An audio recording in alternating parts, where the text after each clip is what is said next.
Okay, so now we're going to go to the material that I posted for you that's uh,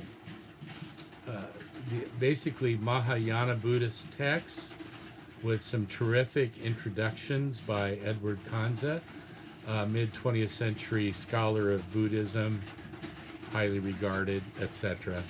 And you see in chapter 1, it starts with the Buddha's previous lives. Again, to have the notion of a previous life, you have to have a notion of reincarnation. To have a working notion of reincarnation, at least traditionally understood, you have to have a soul that, of course, survives death, and in fact, then um, there's migrates, transmigration, migrates either immediately or with some time in between into a new creaturely existence. Usually, hopefully, you're going up on the scale. Not always, of course.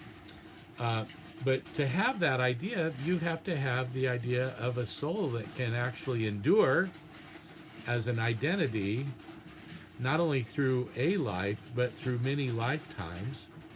And this goes absolutely contrary to the Buddha's fundamental claim that existence is anatman, anatta. There is nothing enduring, substantial, self-identical, but only change, process, transition as the five skandhas or elements of basically mind and human desires continue to be produced, as it were, when creatures like us um, develop attachments, right? Develop some kind of desirous attachment to any object or person in this always changing world. Well, that isn't much of a religion. And the fact is, I would say that Mahayana traditions in general developed out of a felt need for those who had come under Buddhist influence and become Buddhists, a felt need for something more, some greater sense of help.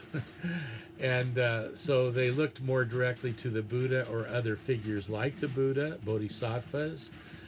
And so then the question becomes, well, how did the Buddha do this? And the answer that developed, it's really kind of Buddhology. Like in Christianity, we have Christology.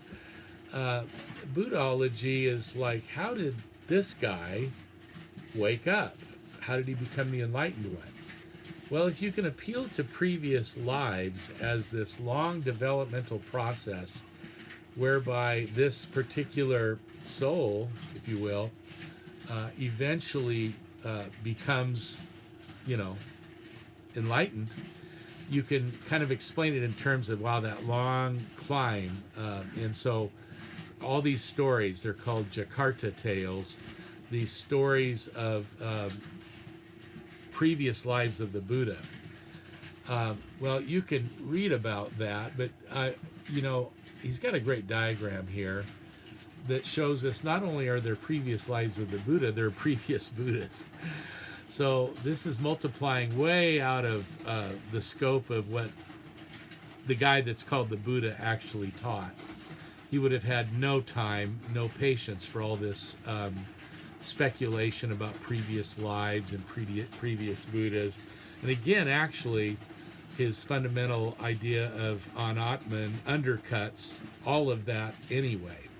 Nonetheless, as Buddhism develops toward these Mahayana traditions, you have the Buddha that is Shakyamuni's predecessor, Dipankara, whom the Buddha in a previous life, we read in one of these stories, met. He met this Buddha figure and basically said, I want to be like him. I want to do that. And so, he did eventually. And that would have been the Buddha roughly 500 years before the time of Jesus. So also during the time of Plato, Socrates, and Aristotle, And that's just the beginning of Karl Jasper's argument for the, I heard it out there, the axial age. Yes. Now you'll notice as well that there's a Buddha yet to come. I think I mentioned this a little bit even in writing to you, but Maitreya is an interesting figure. The Buddha, this is the person who will come later. It looks like if you go on this scale, it's a good few thousand years down the road, if not more. And yet, as I think somewhere in your reading it mentions that Buddhists now and then, at least some Buddhists, will kind of pray, come Maitreya, come, which I'm telling you seems close to come Lord Jesus, come.